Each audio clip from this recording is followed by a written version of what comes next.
Saúdo a igreja com a paz do Senhor. Louvo ao meu Deus por esta oportunidade de estar participando do 22º Congresso de Mulheres e agradeço também ao nosso muito digno pastor pela escala e de podermos cooperar no trabalho do Senhor. Parabéns também, irmã Judite e a equipe que tem trabalhado com tanto esmero e o nome do Senhor tem sido exaltado. É muito bom estar aqui, não é, irmãos? Eu gosto de ser crente. É muito bom. Glória a Deus. Queridos, o tema que me foi determinado a falar é este: Ruth, uma influência para seu povo. E eu gostaria de ler um versículo no livro de Ruth, que tem sido o texto áureo durante todo este congresso. E o versículo que eu quero ler com os irmãos é o versículo 12 do capítulo 2. Ruth, capítulo 2, versículo 12.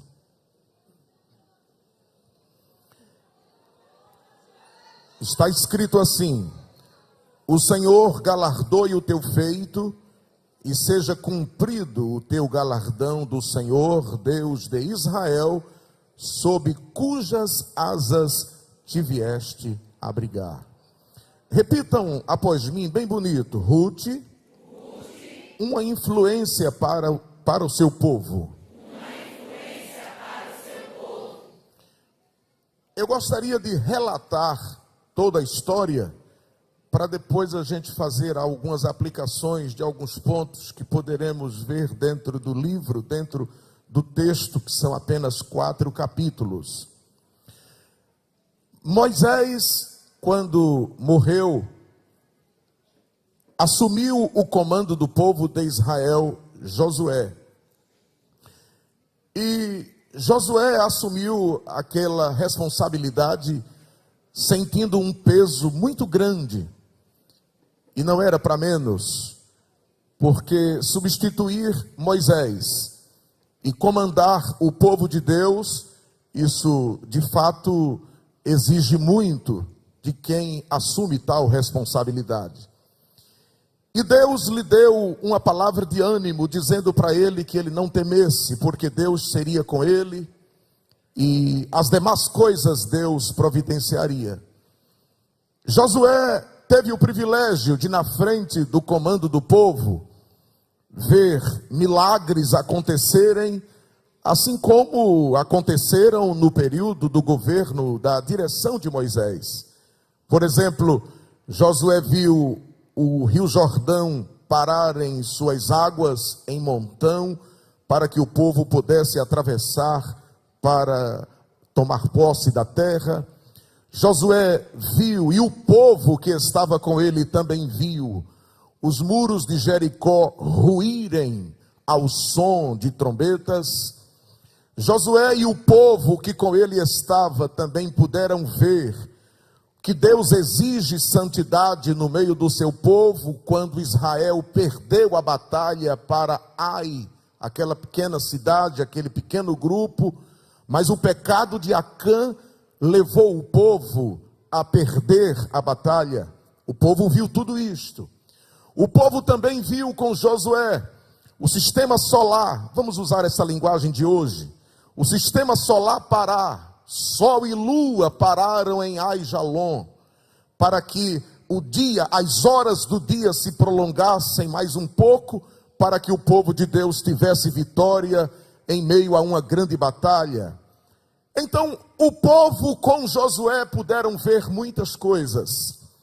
E acontece que quando Josué já está chegando no final da sua trajetória como líder espiritual, como um capitão de Deus na frente do povo, Josué chama o povo a uma reunião solene e expressa para o povo a responsabilidade que ele havia cumprido até ali, e disse para o povo: vocês escolham a quem servir, se aos deuses da terra que nós estamos adentrando, mas eu quero adiantar para todos vocês que eu já tomei a minha decisão.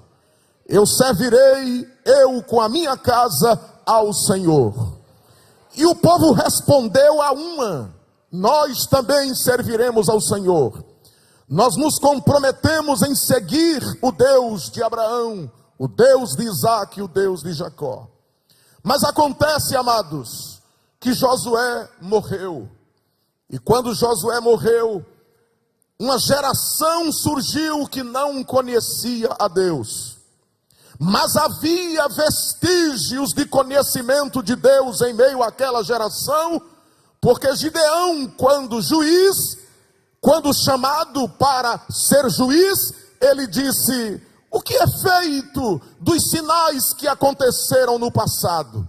Então aquela geração não era leiga, não era ignorante completamente dos milagres de Deus. Mas acontece que quando o povo começa a ser julgado pelos juízes, veio um período de apostasia sobre o povo. E o povo se esqueceu, irmãos, dos milagres que aconteceram no passado. Parece que o povo desprezou o fato das águas do Rio Jordão pararem, o fato da exigência de Deus quanto à santidade, o fato de Deus parar até o sistema solar para que o povo tivesse vitória. E o povo também esqueceu do compromisso que fizeram junto com Josué, dizendo: nós também serviremos ao Senhor. E se desviou o povo. E quando o povo se desviou, sucessivos reis ou comandantes ou capitães assumiram o governo do povo. E acontece que quando o povo se humilhava, clamava, pedia a Deus misericórdia, Deus levantava um juiz para sustentar o povo, para orientar o povo, para conduzir o povo pelo caminho da verdade. Mas quando aquele juiz morria e entrava outro juiz que fazia o que era mal aos olhos do Senhor, o povo novamente se desviava e entrava pelo pecado e enfim. Eu queria abrir um pequeno parêntese aqui neste relato para dizer da importância da liderança sobre um povo. Um povo sem liderança é um povo que não tem metas para alcançar. É um povo que se perde em meio às dificuldades que surgem. É um povo que fica atordoado em meio a determinadas situações. Porque falta um homem à frente para que este povo se posicione e alcance os objetivos da vida. Fecho aqui este parêntese para dizer, queridos, que assim estava o povo de Israel, as tribos de Israel, que ainda não era nação, sem liderança, portanto vulneráveis, sem condições de serem firmes naquilo que deveriam ser, conforme o pacto que haviam feito. E foi justamente neste período de apostasia entre as tribos de Israel, que Deus, na sua onisciência, resolveu escolher alguém para fazer a diferença. Deus resolveu, Ele planejou no seu conselho secreto: eu preciso de alguém para influenciar. E do ponto de vista humano, irmãos, Ele poderia ter procurado nas terras mais próximas, em lugares mais agradáveis, alguém que pudesse ser a figura que Ele queria para que influenciasse. Mas Ele, como é absoluto, Ele faz o que quer, Ele trabalha como quer, e Ele, desculpem-me a força de expressão, Deus às vezes usa determinados meios para contrariar a gente. Porque nós, seres humanos, escalonamos as coisas, programamos e dizemos: o copo tem que estar aqui, a campa tem que estar aqui, o celular deve estar aqui. E está certo, a gente precisa ser assim. Mas às vezes Deus diz: não, eu vou fazer diferente, porque eu sou soberano e quero mostrar para este povo a soberania do meu poder. Aí Deus, vejam essa realidade, Deus permite uma fome na terra de Israel. E a fome atingiu Belém. A palavra Belém significa casa de pão. Então na padaria faltou pão. Aí Elimeleque, um homem de posses que morava em Belém, chamou sua esposa Noemi, os 2 filhos Malom e Quilion, e disse para eles: vamos peregrinar. Para onde a gente vai? Nós vamos para os campos de Moabe. A mulher e os filhos certamente não questionaram por causa da autoridade do esposo. Mas quando a gente pensa em Elimeleque ir para os campos de Moabe, a gente analisa aí pelo menos algumas coisas interessantes. Primeiro, os moabitas eram descendentes de um incesto.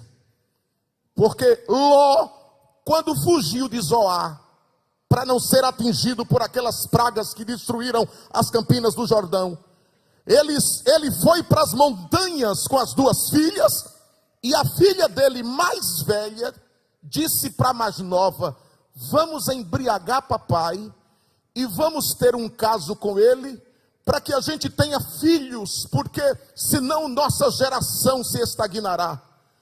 Pois fizeram como planejaram, embriagaram o velho, e nasceu da filha mais velha Moabe. Então, meu Deus, como é, Deus, que tu vais escolher alguém para influenciar descendente de uma geração incestuosa? Mas, vamos, em segundo lugar, o povo de Moabe era um povo politeísta. Eles adoravam a Baal-Peor, adoravam também a Quemos. Quemos era um deus principal dos moabitas, e Quemos, ele tinha corpo de homem e cabeça de touro, e tinha uma criança nos braços, porque aquela estátua era utilizada para sacrifício infantil. Irmãos, como é que Deus vai escolher uma pessoa para influenciar, adoradora a deuses destas qualidades? Mas, em terceiro lugar, existe uma outra coisa séria. É que Deus havia usado Moisés na escritura da lei mosaica e determinado que os moabitas não poderiam congregar com os judeus. E, por hipóteses alguma, eles deveriam ter acesso ao povo de Israel. E agora, Deus, como é que tu vais escolher alguém para influenciar, se há uma proibição para que os moabitas não adentrem a nossa congregação? Mas digam comigo: Deus é soberano, e Ele sabe como fazer. Aí Elimeleque chega nos campos de Moabe. Só que a Bíblia diz que ele chegou lá para peregrinar. Mas a fartura lá estava boa, as coisas estavam abrangentes, e ele ficou lá quase 10 anos. E acontece que quando ele lá está, ele morre. E quando Elimeleque morre, agora fica Noemi, uma viúva com 2 filhos. E eles resolveram casar com 2 moabitas.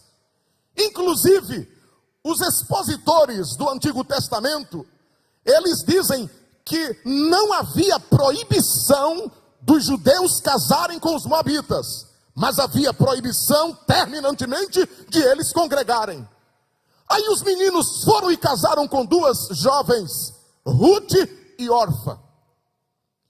Quando eles casaram, é como se eles estivessem enraizados nos campos de Moabe. É como se eles estivessem já se estabelecendo ali. Mas o plano traçado por Deus no seu conselho secreto era que ele precisava de alguém para influenciar. Aí morre Malu e morre Quilion. Quando Noemi se sente na condição de viúva e de velha, chama as 2 noras e diz: minhas filhas, Inclusive eu acho muito bonito esse tratamento de Noemi com as suas duas noras. E eu abro outro parênteses aqui para dizer que tudo indica que Noemi era uma pessoa de fácil relacionamento. Tudo indica que Noemi era uma pessoa muito agradável. Noemi era uma pessoa que expressava doçura num relacionamento interpessoal. Ela não era aquela pessoa amarga, pelo menos então, até aquele momento.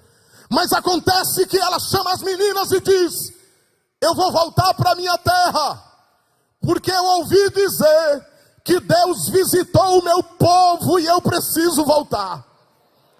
Quando as moças tomam conhecimento da decisão de Noemi, a gente percebe que elas já estavam numa certa altura do caminho. Elas se abraçam com Noemi, e o choro é grande, a tristeza, a angústia.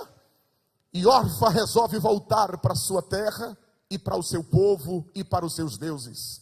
Mas Ruth disse a célebre frase, inclusive deste congresso: não insista comigo que eu não vou lhe deixar. Porque aonde você for, eu vou com você. Aonde você passar a noite, ali pousarei eu. O seu povo será o meu povo, e o seu Deus será o meu Deus. Mas eu não posso voltar. Elas prosseguem a viagem. E quando elas vão chegando em Belém, elas comprovam que Deus realmente havia visitado o seu povo, porque era o tempo da colheita. O tempo da colheita do trigo, o tempo da colheita da cevada. E quando elas adentram a cidade, Noemi disse para Ruth: não me chame mais de Noemi. Noemi é agradável, aprazível. Me chame de Mara, porque com amargura eu estou entrando nesta cidade. Deus tem me feito sentir amargura na vida. E quando elas vão entrando, a cidade para. Todo mundo fica abismado com a chegada de uma mulher que saiu com uma postura de vida e voltou com outra. Velha, viúva, e ainda a tiracol. Uma moabita, uma estrangeira que não podia congregar no meio do povo. Mas elas se alojaram. E um dia Ruth disse: eu vou para o campo rabiscar espigas. Aí ela disse: minha filha, vá, mas tenha cuidado. Quando Ruth chega num campo, sem conhecer ninguém, sem saber de quem era o campo. Vocês estão entendendo o trabalhar de Deus? Sem saber de quem era o campo, daqui a pouco tem lá uma moabita, colhendo rabiscos, espigas, daquilo que restava, porque havia um projeto, inclusive isso é muito bonito, que os trabalhadores, na medida que eles colhiam, eles permitiam alguns restos ficarem no chão, para que as pessoas pobres, os paupérrimos, pudessem colher ali alguma coisa para comer. E enquanto os trabalhadores trabalhavam, estava lá uma moça, biblicamente falando, muito bonita, colhendo restos de espigas. Começou pela manhã, teve um momento que ela foi para uma determinada casa de descanso, ficou lá um pouquinho de tempo, mas logo voltou para a labuta. E quando foi à tarde, o dono da cega, da plantação, o dono do roçado chegou. E quando o dono do roçado chegou, cumprimentou os seus servos e disse: quem é aquela moça que está ali no campo colhendo trigo, colhendo cevada? Aí o empregado disse: é a moabita, que veio lá de Moabe com a sogra Noemi. E ela é muito trabalhadora, chefe.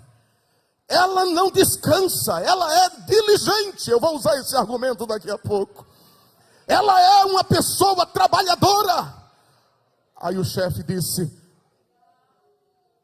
dou ordem para que nenhum homem se aproximar daquela moça. Escuta aqui, ó, era Deus protegendo a moça, irmão. Porque Deus queria alguém para influenciar. Aleluia! Quando chega o final do dia, Ruth chega em casa com uma boa quantidade de colheita. E aí a sogra pergunta: minha filha, aonde você rabiscou hoje? Onde você colheu? Ela disse: eu entrei num roçado, e o roçado é de um homem chamado Boaz. Aí Noemi arregala os olhos assim e pergunta: quem, menina? Como é o nome do homem? Me permitam fazer esta análise. Eu não estou forçando o texto, mas Noemi era uma mulher que conhecia as promessas de Deus. E eu acredito que de pronto ela entendeu: epa, tem um negócio de Deus aí nessa minha vinda para cá. Eu trouxe essa moabita comigo e acredito que Deus tem promessas para cumprir na vida desta mulher. Aí Noemi disse para Ruth: Ruth, quando você voltar para colher, colha com muito cuidado, mas preste atenção aonde é que o dono do roçado vai dormir de noite. Observe direitinho aonde é que ele vai se deitar. E quando você perceber o local, chegue junto aos pés dele e se deite também. Eu quero abrir um parêntese para dizer que isso não tem nada de imoral. Era um costume entre os judeus. Porque quando de madrugada Boaz acordou com alguém tocando nos pés dele, ele disse: quem és tu? Ela disse: a tua serva é Ruth, a moabita, e o Senhor é o meu remidor. Põe a tua capa sobre mim. Esse costume de pôr a capa sobre uma moça naquele momento significava proteção. Diga comigo: proteção. Porque alguém pode ler o texto e pensar que ele teve algum envolvimento sexual com ela, mas ele estava protegendo-a. E quando ele ouviu as palavras de Ruth, aí ele disse: de madrugada ainda, se levante, ponha o véu sobre a cabeça e vá embora, para que ninguém fale mal de você, que eu vou resolver esse assunto.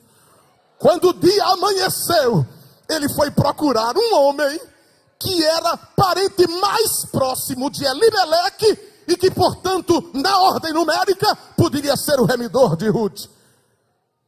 Quando ele encontra com o homem, pergunta para ele: você vai assumir a responsabilidade de remir a propriedade de Noemi e com ela a sua nora? Ele disse: não, eu não quero. Aí Boaz, que eu admiro, viu, pastor? Ele era um líder assim, de uma postura. Ele gostava de fazer as coisas certas. Era um cabra macho medonho, irmãos, o Boaz. Não tinha enrolada, não, era... Mas é que dentro do plano de Deus, para levantar alguém que viesse influenciar, teria que ser daquele jeito. Aí Boaz faz uma reunião com os anciãos da cidade, e faz-se uma reunião naquele momento, e Boaz pergunta: você realmente não quer assumir? Ele disse: não. Aí Boaz tirou os sapatos dos pés, que era um costume entre os judeus, quando estavam fazendo um pacto sobre alguma coisa.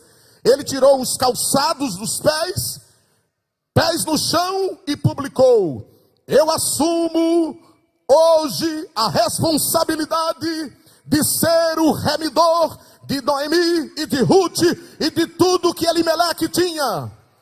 Aí ele casa com Ruth, e do casamento que ele teve com Ruth, nasceu Obed, e de Obed nasceu Jessé, e de Jessé nasceu Davi, e de Davi nasceu o Redentor, Rei dos reis e Senhor dos senhores.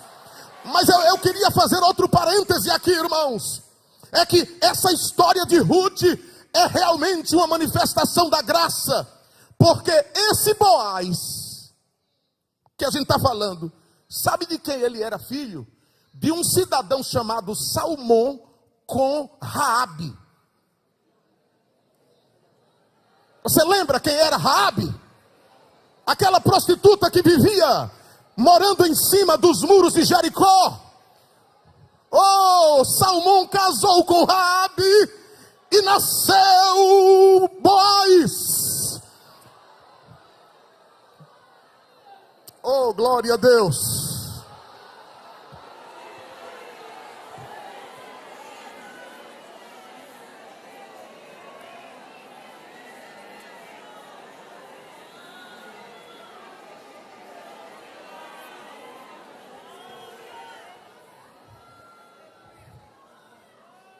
Quando a gente analisa esta história tão linda, irmãos, a gente observa que Deus tem seus planos para realizar sua soberana vontade.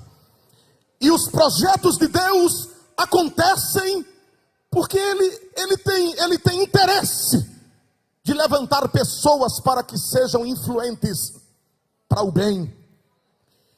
E a primeira coisa que a gente percebe nessa história, queridos, é que Ruth tinha características que precisam serem observadas como uma mulher realmente de influência.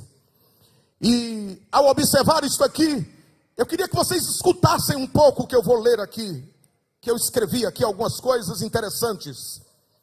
A capacidade de influenciar acontece quando uma pessoa tem características como Ruth. Ela foi um modelo e teve capacidade de interferir no modo de agir ou de pensar das pessoas do seu tempo e também do nosso tempo.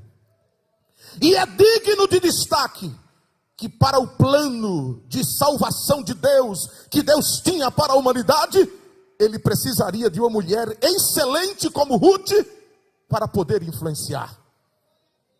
E daí eu quero destacar pelo menos 6 características de Ruth que lhe deram condições de ser uma mulher que influenciou o seu tempo e até hoje influencia, porque num congresso desse, irmãos, está sendo falada a história de Ruth para que ela continue influenciando. E a primeira coisa que eu descubro aqui com os irmãos sobre as características de Ruth é que ela era uma mulher resolvida. No capítulo 1, versículo 16 a 18, ela disse aquela frase célebre que eu citei atrás: não insista comigo, eu já estou resolvida. E eu preciso neste momento dizer uma coisa interessante aqui, por favor me escutem. Uma pessoa resolvida, ela é determinada, ela é resoluta, ela é desembaraçada, ela tem alvo a alcançar. Aprendemos com Ruth a sermos perseverantes. Olha que coisa interessante, quando os planos dão errados, e sermos resilientes para continuarmos vivendo e seguir para uma terra sem saber inclusive o que é que vai acontecer lá. Meus irmãos, uma pessoa para ser influente neste mundo, ela precisa ser uma pessoa resolvida. E eu quero aqui deixar bem claro que quando uma pessoa fica em cima do muro, ela não tem condições de influenciar coisíssima nenhuma.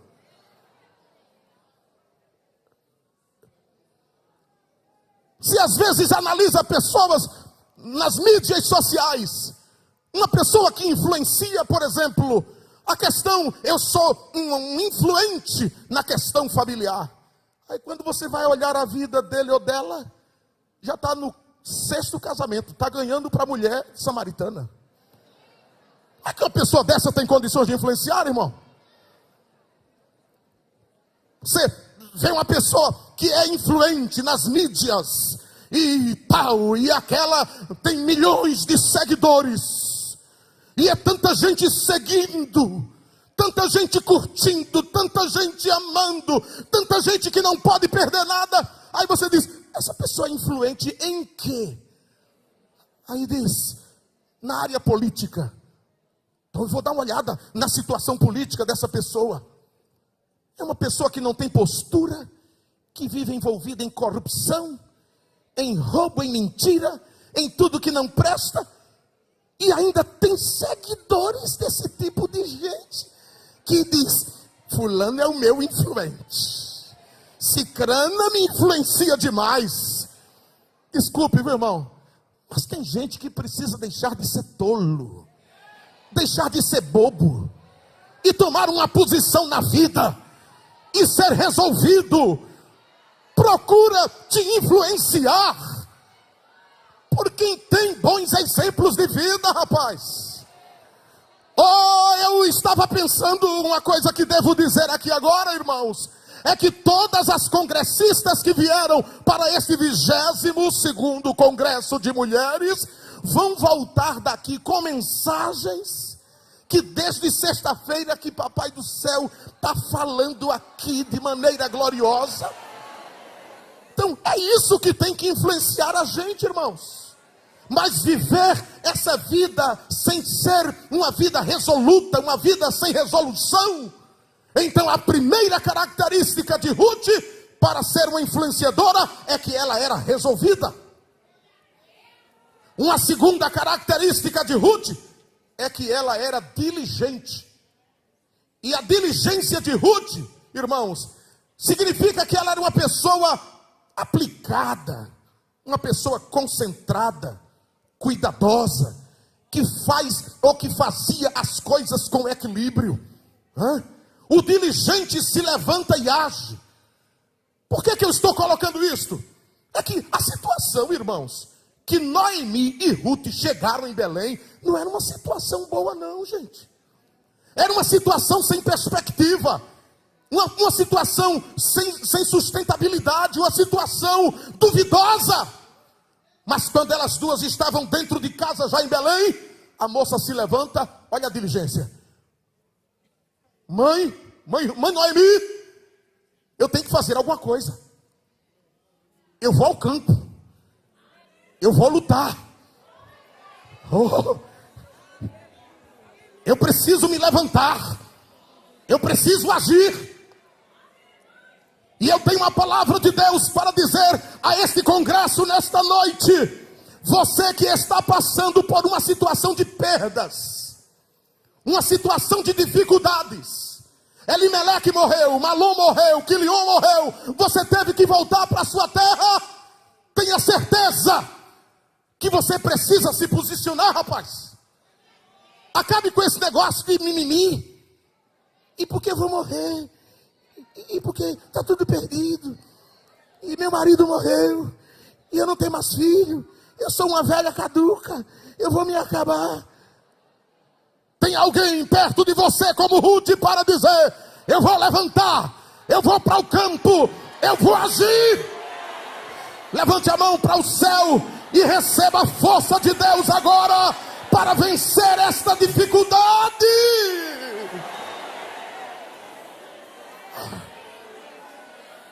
Eu vou pedir um negócio aqui para a gente interagir. Pega na mão de quem está do teu lado aí, vai com fé mesmo, e diz assim: ser diligente. Deus está conosco. O livro não terminou ainda, a história. Ainda tem coisa para fazer. Diga mais forte: Deus está conosco. A gente vai vencer. Deus é a nossa força. Oh, recebe esta graça para ser diligente. Ai, Deus. Oh, reclamação.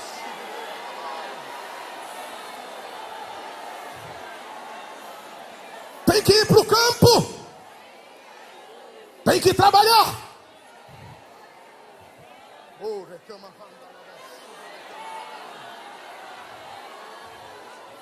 outra característica de Ruth que tornou ela uma pessoa influente para influenciar foi a sua humildade. Escute isso, por favor. Humildade significa a virtude que nos dá o sentimento da nossa fraqueza. Humildade é modéstia. Humildade é submissão. Aleluia. É reconhecimento de si próprio. Ruth caiu com o rosto em terra. Escuta, quando Boaz chegou no campo e falou com ela, ela se prostrou, botou o rosto no chão, e quando ela botou o rosto no chão, ela disse: que ache graça aos olhos do meu Senhor perante a sua serva. Em outras palavras, eu estou aqui por tua graça, eu estou aqui por tua misericórdia. Mulheres influenciadoras do reino de Deus, guardem isso, preste atenção. Para ser influenciadora do reino de Deus, enquanto mais a gente se abaixa, a gente põe o rosto no pó, a gente se humilha, mas Deus nos exalta. Oh. E por causa deste comportamento de humildade de Ruth, aí Boaz citou para ela o texto áureo desta mensagem, quando Boaz disse: o Senhor galardoe o teu feito. Ai, irmão, essa frase aqui é...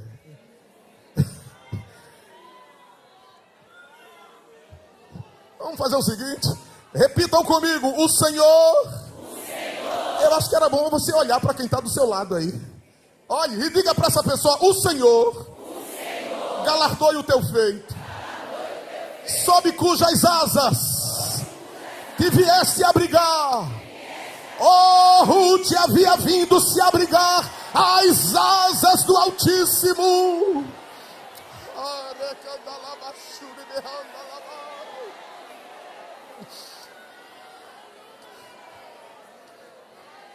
Ruth, atenção, Ruth trocou Quemos, Ruth trocou Baal Peor pelo Deus de Noemi. Ela não tinha dito: o teu Deus será o meu Deus. Ruth deixou toda aquela realidade passada para vir se abrigar. Desculpe a minha franqueza, como eu acho linda esta frase: se abrigar debaixo das asas de Deus. Aleluia.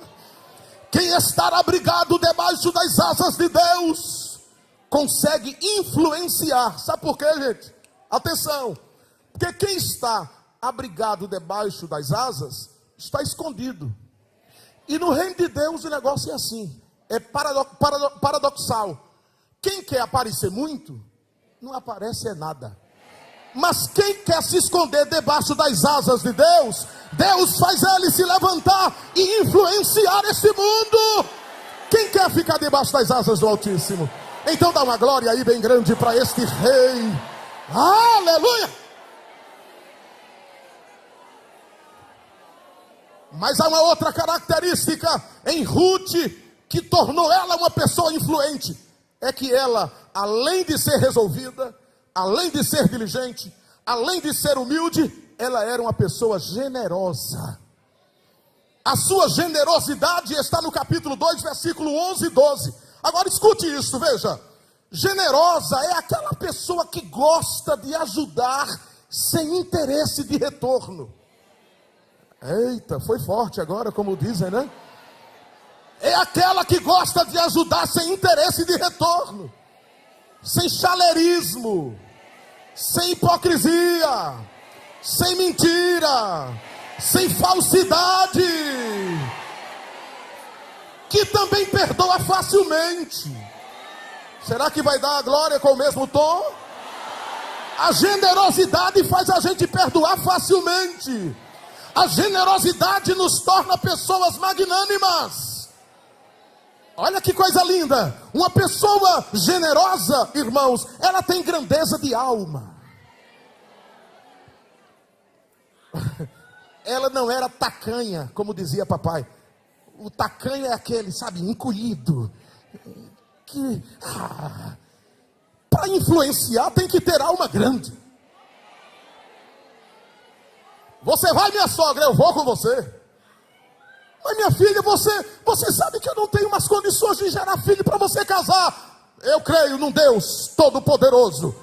Mas lá na minha terra eu vou entrar como uma pessoa destruída. Não, mas eu vou com a senhora. A minha alma crê. Quem tem fé aqui em milagres? Olhe, você sabia, segure isto, que aquele feito benéfico que você fez com alguém que lhe massacrou, lhe caluniou, alguém que desfez o seu nome, alguém que pegou você, embrulhou assim como um papel e jogou na lata do lixo, alguém que fez você perder o sono, alguém que fez você chorar noites e noites, e você foi generosa com aquela pessoa, você jejuou por ela, você orou por ela, você chorou por ela, você passou vergonha por causa dela. Se prepare, porque Deus vai mudar o quadro.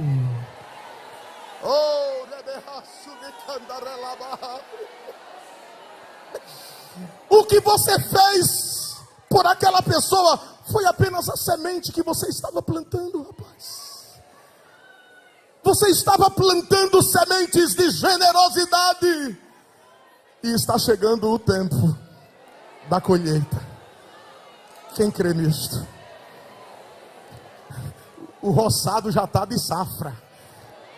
Já tem cevada e trigo para colher. Você vai colher aos montões. Porque assim como Ruth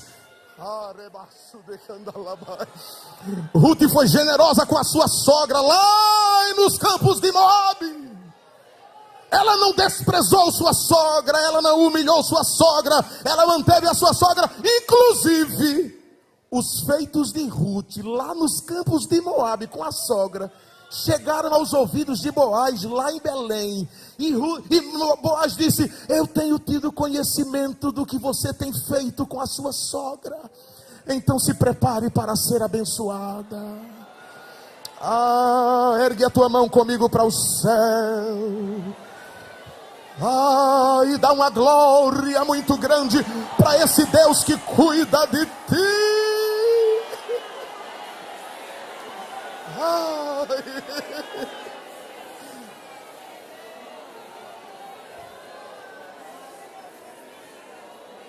Mas uma outra característica de Ruth, como influenciadora, é que ela era uma pessoa obediente. E uma pessoa obediente significa sujeitar-se à vontade ou à autoridade de outrem. Inclusive, gente, obedecer hoje é andar na contramão do pós-modernismo. É a tônica do momento. A ideia hoje é essa: você é o seu formador da sua própria opinião, e você não tem satisfação a dar a ninguém. Viva como quiser, faça o que quiser, ande por onde quiser, fale do jeito que quiser, vista do jeito que quiser. Se você quiser ser uma capivara andando pelo chão, você pode ser. Se você quiser ser um elefante, bota uma tromba suposta aí e viva como você quiser. E não deva razão nem respeito a ninguém. Isso é plano de Satanás para a humanidade. E eu venho nesta noite dizer que a igreja ainda está influenciando, porque a igreja é obediente.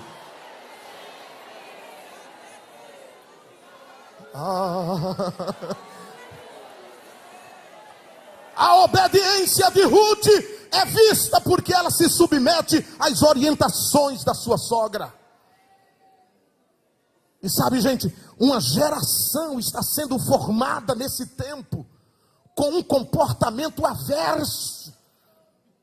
Eu confesso da minha preocupação em relação a isto, porque uma geração está surgindo com uma ideia de ressignificação. Pelo amor de Deus, irmão, será que tudo que a gente aprendeu no passado está errado? Será que o conceito de família está errado? Será que o conceito de religião está errado? Será que o conceito de Bíblia está errado? Será que o conceito de Deus está errado? Será que o conceito de fé está errado? E o que se fala hoje é temos que ressignificar isto, ressignificar aquilo, reavaliar isto, reavaliar aquilo. Eu não sou ignorante para não saber que nós estamos vivendo num tempo de uma constante evolução e mudanças constantes na sociedade. Sim, mas valores morais, valores éticos. Oh, irmãos, chegou aqui essa palavra. Eu não tinha ela aqui no meu rascunhozinho, mas o que é bom tem que ser preservado. Oh, e eu quero saber aqui, neste congresso, vamos nos deixar se influenciar por essa nova metodologia de ressignificação, ou vamos continuar sendo obedientes? Eu não ouvi direito. Eu quero saber se vamos mudar. Está tudo errado, gente?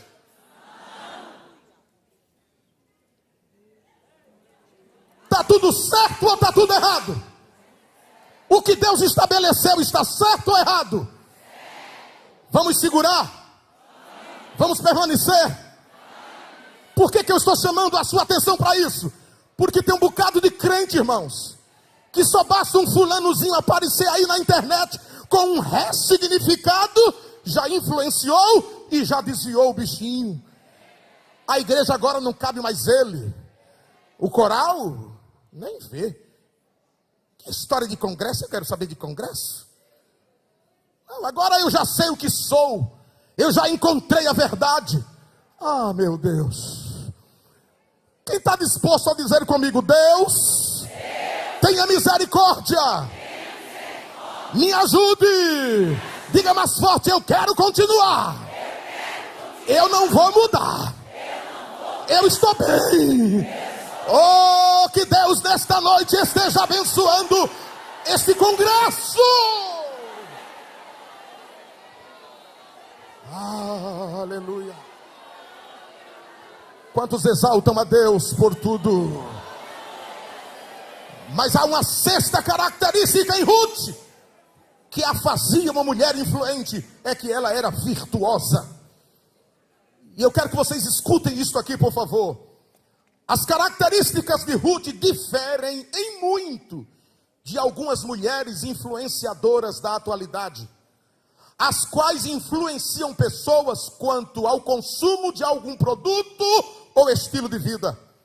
Mas na área da família, há influenciadoras ensinando sobre casamentos.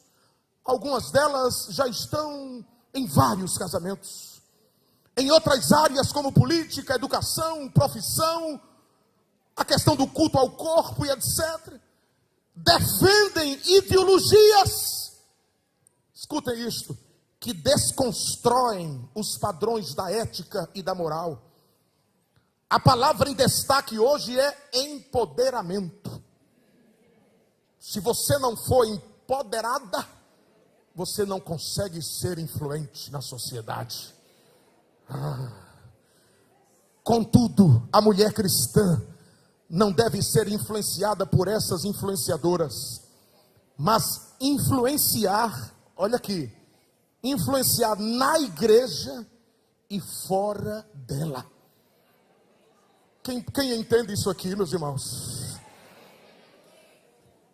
Este deve ser o posicionamento de uma pessoa que influencia para o bem.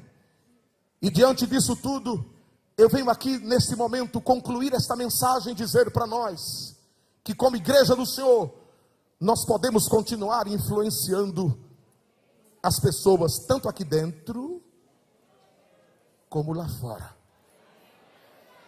O que foi que eu disse, minhas irmãs? Nós podemos influenciar tanto aqui, como...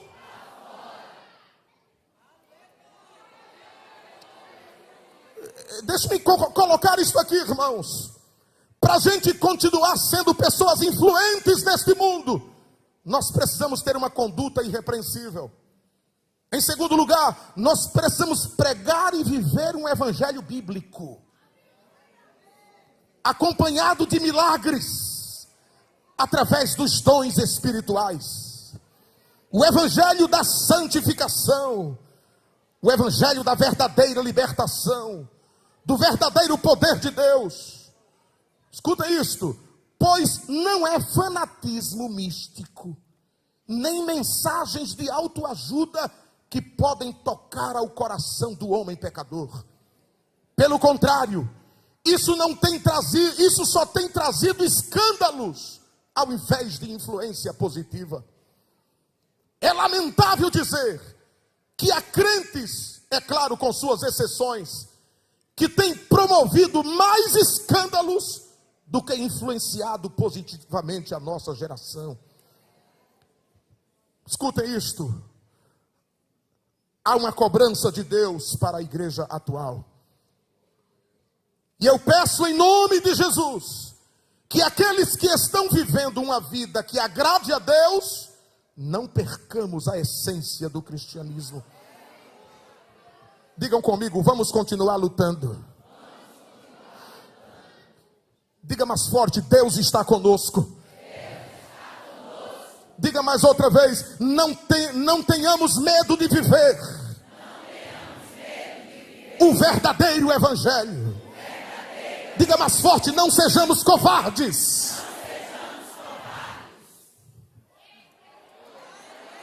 Aleluia. Queridos, vamos continuar sendo crentes bíblicos. Não deixemos o fogo do Espírito Santo apagar. Se o fogo do Espírito apagar na igreja, nós não teremos condições de influenciar nada. Mas eu ainda e vou continuar crendo que nós vamos continuar sendo uma igreja de um fogo aceso. Digam comigo: o fogo ainda está aceso. Olha aqui, nós ainda oramos, nós ainda cremos na palavra, nós ainda temos líder. Estão lembrados dos pontos que eu ventilei lá atrás? É preciso a gente permanecer com uma postura inabalável. Não esperemos nada de melhor daqui para frente.